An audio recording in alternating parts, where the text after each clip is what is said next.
Hey, it's Florida Aquaman, and I'm gonna show you guys how to get your knives razor sharp. So sharp that you can shave yourself.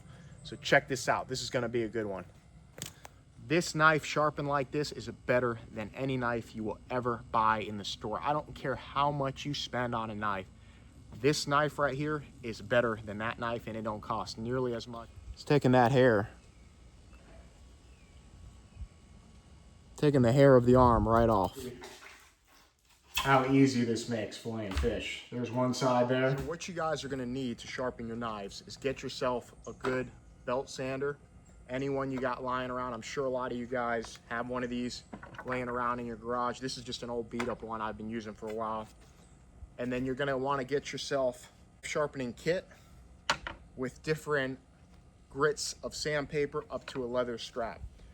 So what I use personally is I start with 400 grit if my knife is really dull. I'm talking like butter knife dull. Now if it's got a little bit of an edge on it, I will start with 600 and work my way up. So what I got here is 400, 600, 1,000, and a leather strap. Okay, so before we start with the belt sander, I'm going to talk about the most important thing, and that is the angle that you sharpen your knife at. And that is the angle relative to the belt sander. If you take that angle, the smaller the angle is, the sharper the knife is gonna be, but it's not gonna hold an edge as well. I like to sharpen my knives about around, I don't know the exact, I just kind of eyeball it. I'm guessing it's around 25 to 30 degrees-ish, somewhere in that neighborhood. You can go all the way up to 45, but I don't feel that you get a razor sharp edge. So you can see I got my belt sander here. I'm not going to turn it on yet, but I'm going to show you guys the angle that I was talking about here. You're going to take this knife, and right there is probably about a 45-degree angle. I'm going to take it and move it a little bit. You can see how I move that knife, and I want to hold it at a 30-degree angle like that. And when I do this, I'm going to take the knife and I'm going to run it down the sander, and then I'm going to run it back up just like that. Run it down the sander and back up. And when you do that, you want to push this knife firmly on this metal plate that's behind here, because that's your straight edge. So you don't want to sit there and be light with it like this. You want to take it and have a firm grip and give it a good push and run it down and up.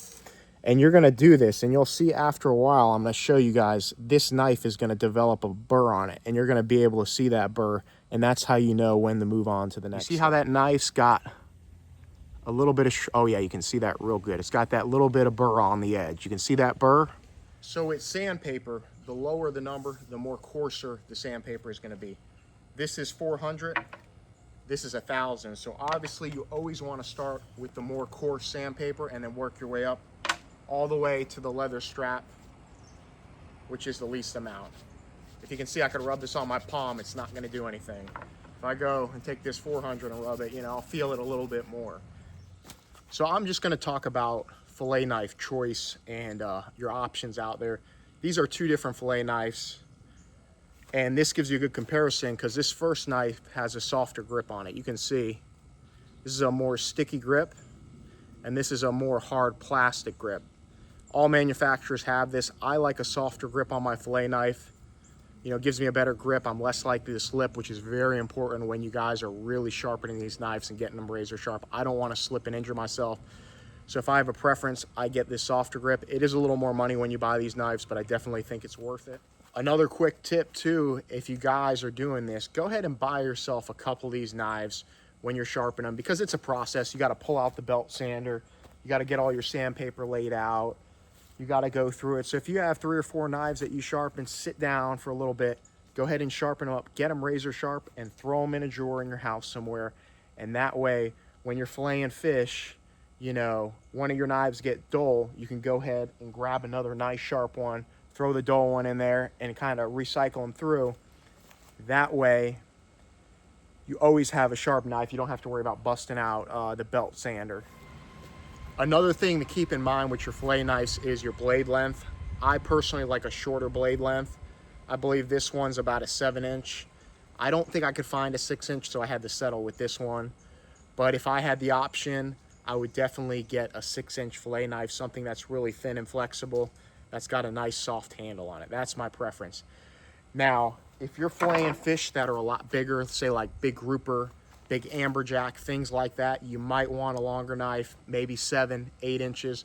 But most of the time, for the majority of your fish, a 6, 7 inch knife is perfect. That's all you need. So you guys can see, this knife is extremely dull. I can take and run my hand across it like that. Like, this knife is dull. It's almost butter knife dull. And I'm gonna show you guys how I'm gonna get this knife razor sharp, where I'm never gonna do this once I sharpen it. This knife will be able to shave me once I'm done. So check this out.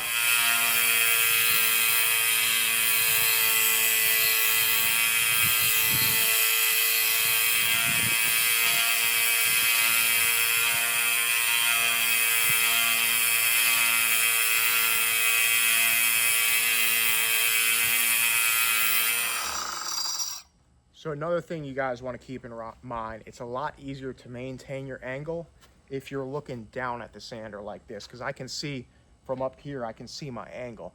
If you're sitting in a chair and you're down like this and you're trying to work like this, it's a lot harder to see that angle. You're not going to be able to see it. So like I said, get up high. If you're doing it in your house on a stool, you know, get up high on that stool so you're sitting above the knife and you're working like this, because then you can see your angle.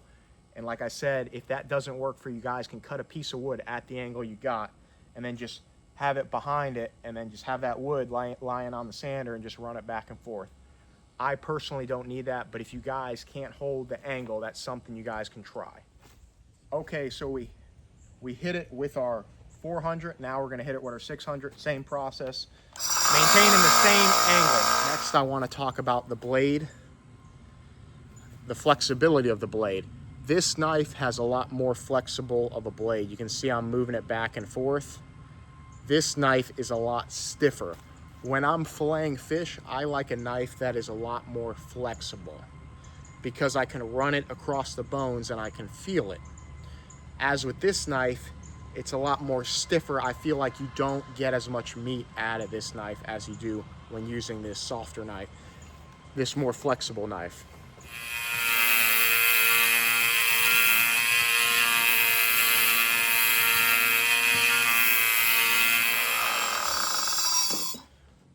So as you guys go through this process of going back and forth, I like to start with 3 passes first, and then I'll go the 2 passes, and then I will go the 1 pass. But always I go back and forward with the knife, and then I'll switch to the other side, go back and forward.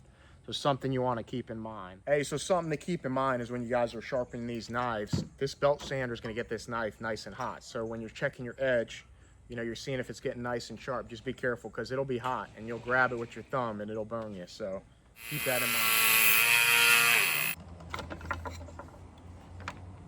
All right, so now we're gonna hit it with 1000 grit here.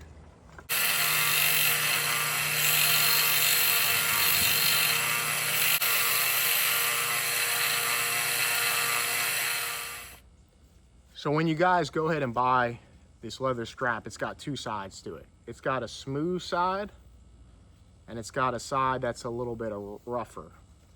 I personally use the side that's a little bit rougher. They do sell a compound that you can put on it. It usually comes with it. You just kind of apply it. You guys can use it. I don't personally use it. I don't think it's necessary. My knife still will come out razor sharp without it. So that's how I do it. But like I said, make sure you guys are using the right side of the leather strap. Now this is the most important part, this leather strap. This is what's gonna get it that nice mirror finish on the edge of the knife, and it's gonna get it razor sharp. It's gonna get rid of all those little burrs that I showed you, and it's gonna get it nice and smooth, so that way it slides real easy and cuts like butter.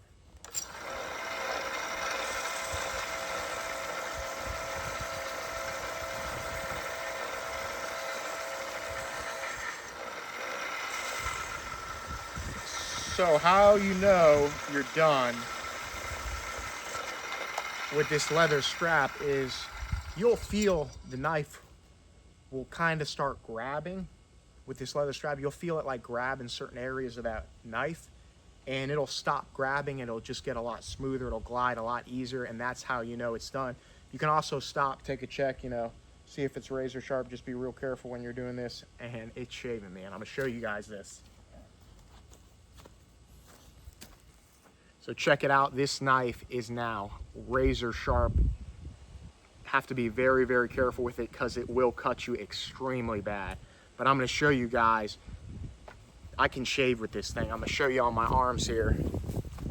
You can see right there. Watch how this will just take the hair right off.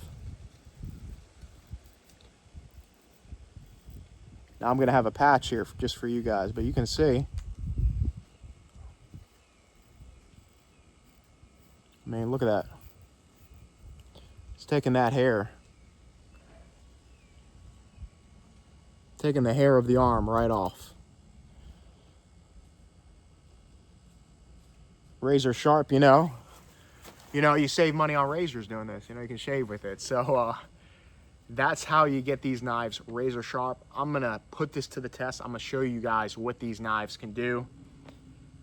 This knife sharpened like this is better than any knife you will ever buy in the store. I don't care how much you spend on a knife.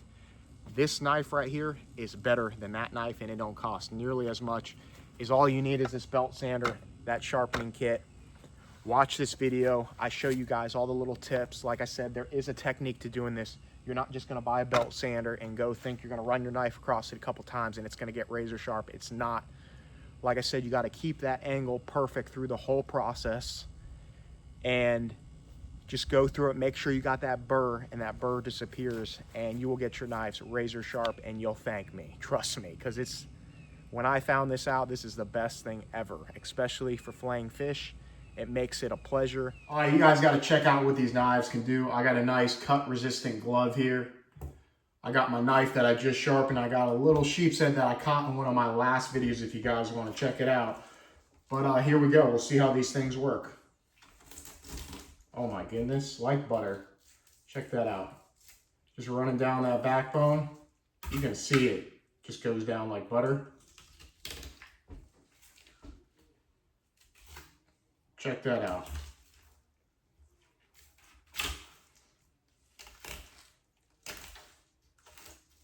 And you can see how easy this makes filleting fish. There's one side there.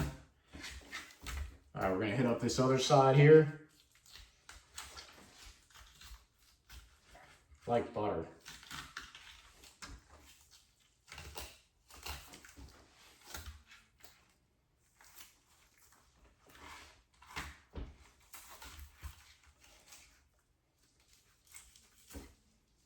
I'm going to show you guys. We'll toss this off to the side.